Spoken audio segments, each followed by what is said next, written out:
આજે સ્થાનિક સ્વરાજ્યની ચૂંટણી માટે ઉત્સાહપૂર્વક મતદાન થઈ રહ્યું છે।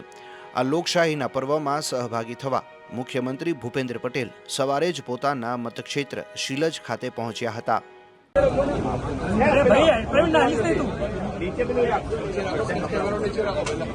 જ્યાં તેમણે મતાધિકારનો ઉપયોગ કર્યો હતો।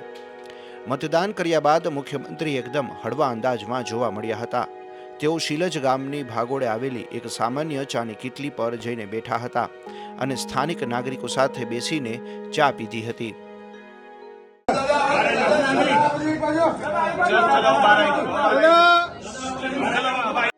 ચૂંટણીના વ્યસ્ત શિડ્યુલ અને રાજકીય ગરમાવા વચ્ચે દાદાએ સામાન્ય માણસની જેમ લોકો સાથે લોક પ્રશ્નો અને ચૂંટણી અંગે ચા સાથે ચર્ચા કરી હતી, જેણે સૌનું ધ્યાન ખેંચ્યું હતું।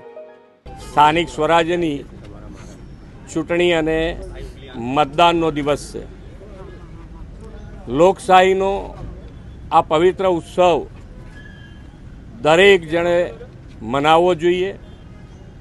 આ હક અને ફરજ બંને સાથે નિભાવવાનો આ એક અમૂલ્ય અવસર છે અને દરેક જણ મતદાન કરી અને ભારતીય જનતા પાર્ટીના દરેક ઉમેદવારને વિજય બનાવે એવી હું અપીલ કરું છું।